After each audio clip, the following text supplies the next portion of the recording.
LiberalViewer presents.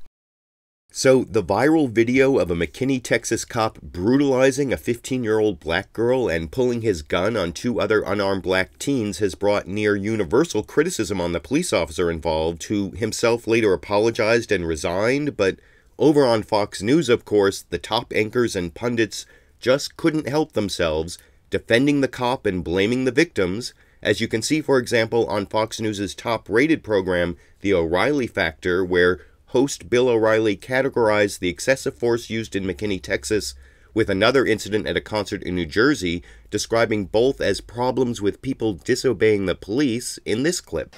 Second incident, Texas, where a pool party in the Dallas area erupted in violence. Get on the ground. Hold up, sir. I told you to stay. Get your asses down on the ground. You go right there, running.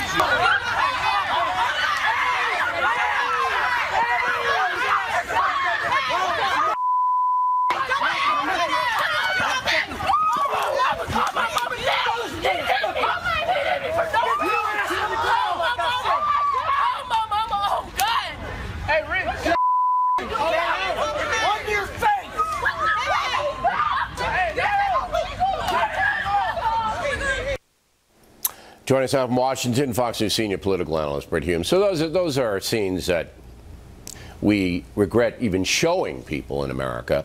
But there certainly is a lot of hostility on both sides right now. And do you think some of that is ignited by the press?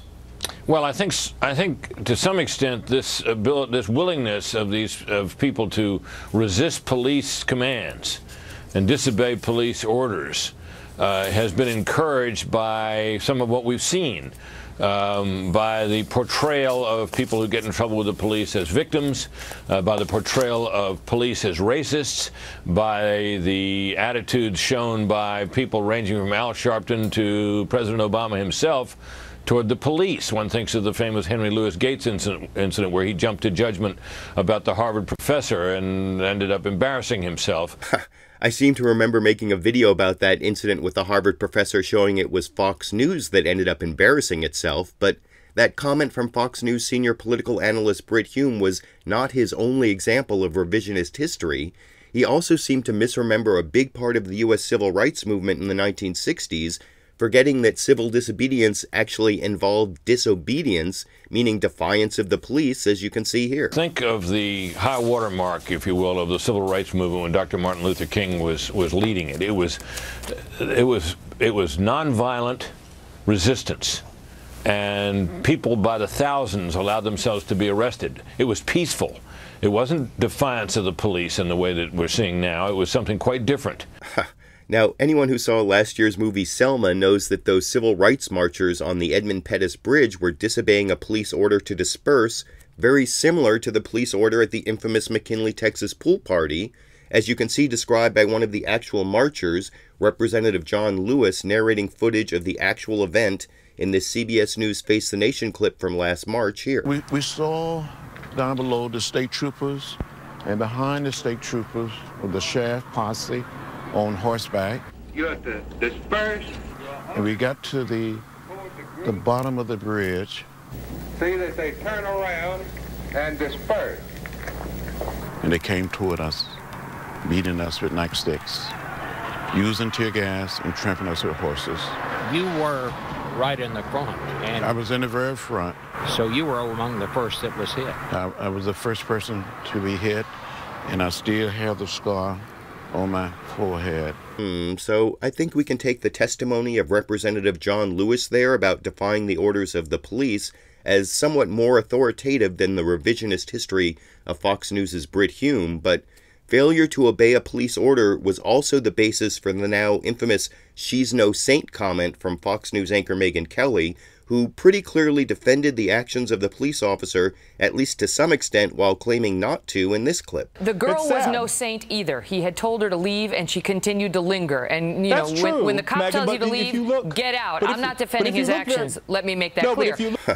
I don't think Megyn Kelly made that clear, because when you make an argument shifting some of the blame to the victim, that means you are defending the cop, at least to some extent. And the defense of the cop was even more clear over on Fox News' most partisan program, Hannity, where host Sean Hannity first described the McKinney pool party incident like this. Welcome to Hannity. An investigation is underway tonight after a cell phone video captured a dramatic scene in McKinney, Texas on Friday night. Now, the officer in this video has been placed on administrative leave after police responded to a disturbance call about several fights happening outside of a pool party. Now, the officer is seen restraining a teenage girl because she refused to leave the area after being told to do so several times. And as you can see, she is resisting, and the officer is quickly surrounded. He then draws his weapon to move the crowd back, and predictably, the video was posted on social media, and the officer is being accused of everything from using excessive force to being racist. I love how Sean Hannity was so offended at even the suggestion this video shows excessive force or racism, and Hannity wasn't the only Fox News show downplaying the racist aspect of this incident.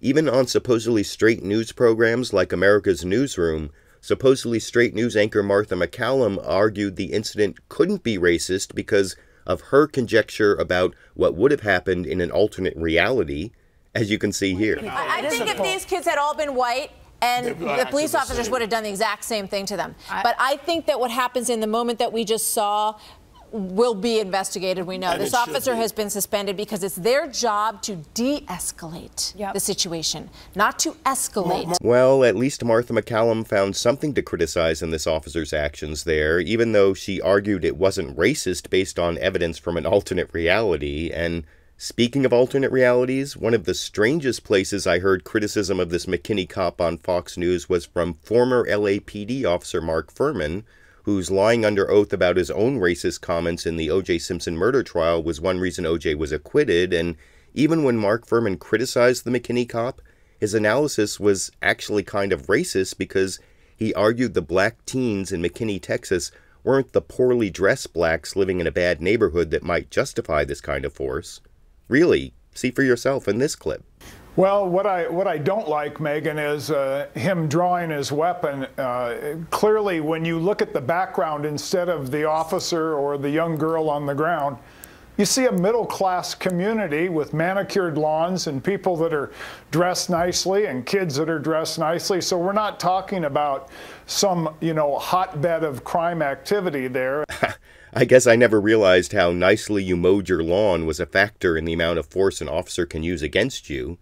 I guess that's just one last piece of silliness in this ridiculous reflexive defense of the police on Fox News in reaction to this viral video of a police officer out of control at a pool party in McKinney, Texas, but I want to know what you think. Why was Fox News so biased in favor of the police in reaction to this viral pool party video? And especially, why were so many at Fox News working so hard to downplay the possibility of racism in this incident? YouTube, you decide.